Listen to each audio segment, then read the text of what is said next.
آج کے اس ویڈیو میں ہم جانیں گے کہ اصل مسجد اقصی کون سی ہے، مسجد اقصی پر سب سے پہلے قبضہ کس نے کیا اور مسجد اقصی سب سے پہلے تعمیر کس نے کروائی۔ تو یہ بات یاد رہے سب سے پہلے کہ فلسطین یعنی کہ بیت المقدس کو کئی انبیاء کرام علیہم السلام کی قدم بوسی کا شرف حاصل ہے، اور سب سے پہلے حضرت سیدنا ابراہیم علیہ السلام ہجرت فرما کے مسجد اقصی تشریف لائے اور اسی کو اپنا مسکن بنایا۔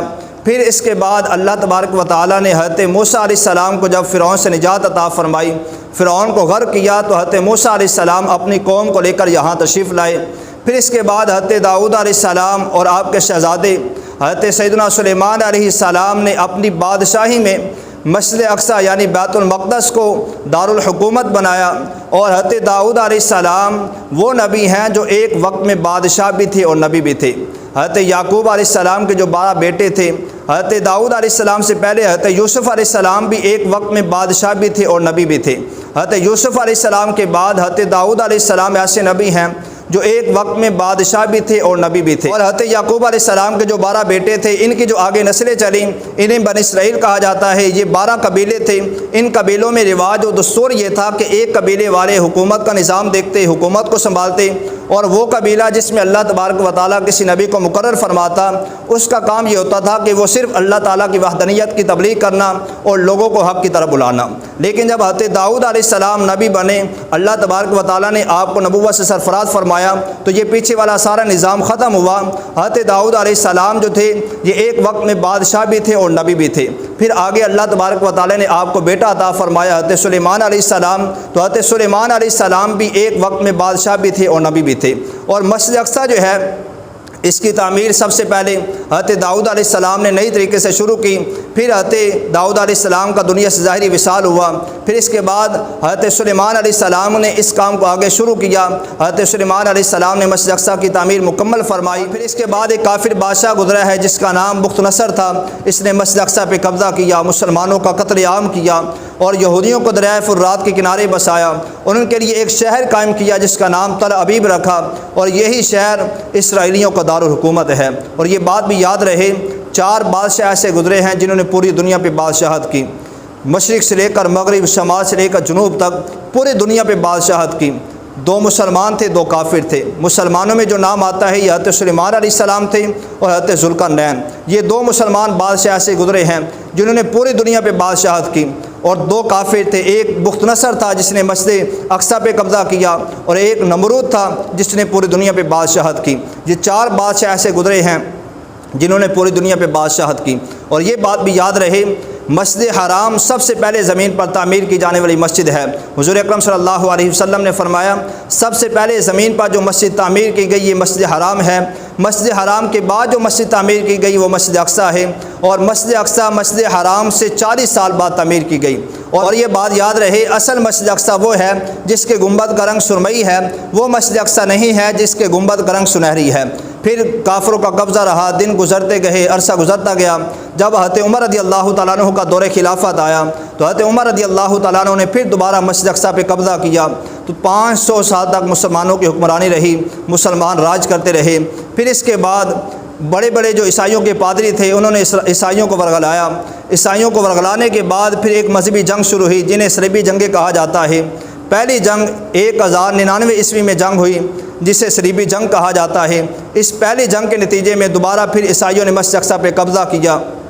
پھر اس کے 88 سال کے بعد جب حضرت صلاح الدین ایوبی رحمۃ اللہ تعالی علیہ کا دور خلافت آتا ہے، آپ کا زمانہ آتا ہے، عیسائیوں نے جب قبضہ کر لیا تو 1099 عیسوی کے بعد تقریباً 88 سال گزرنے کے بعد حضرت صلاح الدین ایوبی رحمۃ اللہ تعالی علیہ کا دور آتا ہے، تو 583 ہجری اور 1187 سن عیسوی میں حضرت صلاح الدین ایوبی رحمۃ اللہ تعالی علیہ نے پھر دوبارہ قبضہ کیا، دوبارہ مسجد اقصی جو ہے اس پہ قبضہ کیا، مسلمانوں کی حکمرانی آئی۔ اور یہ یاد رہے جو یہودی تھے جب یہ مسلمانوں پہ ظلم کرتے تھے تو مسلمانوں کا قتل عام کرتے تھے، جب عیسائیوں نے مسجد اقصی پہ قبضہ کیا تھا تو مسلمانوں کا قتل عام کیا۔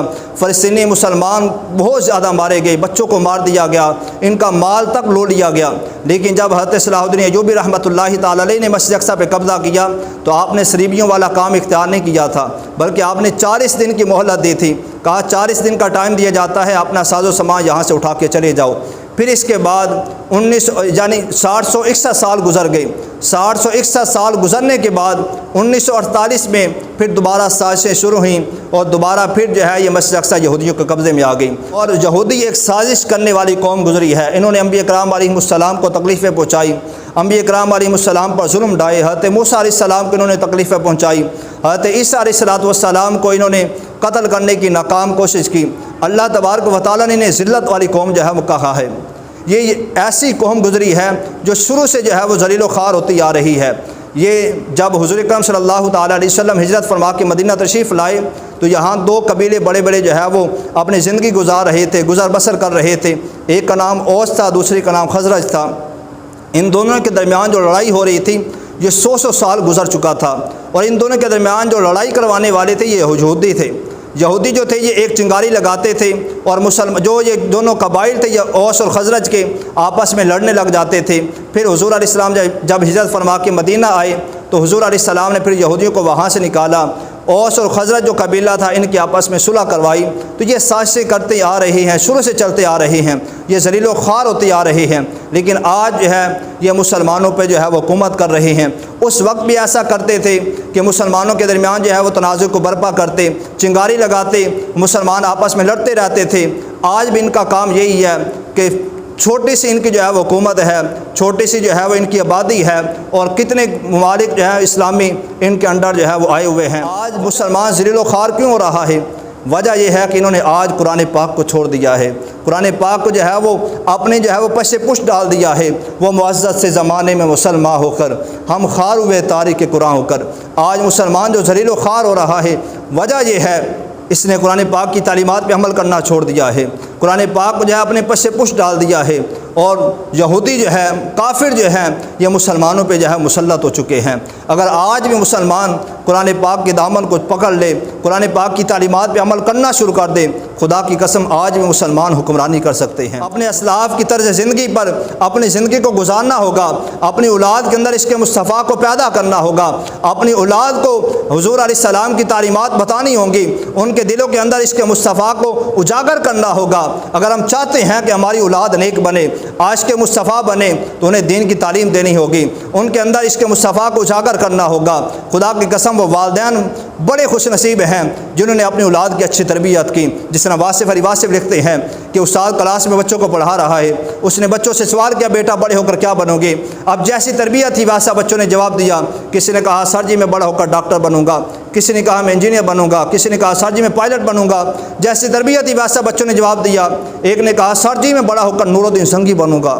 آپ جانتے ہیں نور الدین زنگی کون تھا؟ وہ جس کے خواب میں حضور علیہ السلام تشریف لائے، کہا اے نور الدین زنگی میرے جسم کو چرانے کے لیے 2 کفار آ رہے ہیں، جاؤ جا کے ان کو واصل جہنم کرو۔ آپ مدینہ جاتے ہیں، جا کر ان کو واصل جہنم کرتے ہیں، اور مدینے کی گلیوں میں چیخ چیخ کر یہ کہتے تھے کہ اے نور الدین زنگی تیری یہ اوقات نہیں تھی، حضور علیہ السلام نے تجھے اس کام کے لیے چن لیا۔ استاد نے بچے سے پوچھا بیٹا تجھے شوق کیسے پیدا ہوا نور الدین زنگی بننے کا؟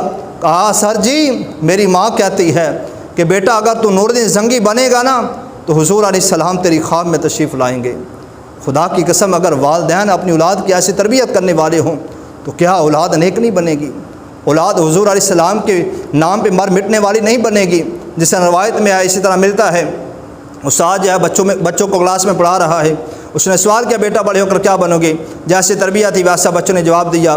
کسی نے ڈاکٹر کہا، کسی نے انجینئر، کسی نے کچھ کہا۔ ایک نے کہا سر جی میں بڑا ہو کر صحابی رسول بنوں گا۔ آپ جانتے ہیں صحابی رسول کون بن سکتا ہے؟ استاد بڑا حیران ہوا۔ صحابی رسول تو وہ بن سکتا ہے جس نے حضور علیہ السلام کو ایمان کی حالت میں دیکھا ہو، ایمان کی حالت میں دنیا سے انتقال کیا ہو۔ استاد نے بچے سے پوچھا بچے تجھے کیسے شوق پیدا ہوا صحابی رسول بننے کا؟ کہا سر جی روزانہ سونے سے پہلے میری ماں مجھے ایک صحابی رسول کا قصہ سنا کے سوتی ہے۔ آپ ذرا غور فرمائیں، اگر والدین اپنی اولاد کی ایسی تربیت کرنے والے ہوں تو کیا ہماری اولاد نیک نہیں بنے گی؟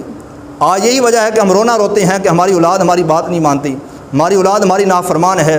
ہم ان کو دنیاوی تعلیم تو سکھاتے رہے، دین کی تعلیم ہم نے انہیں دی ہی نہیں ہے۔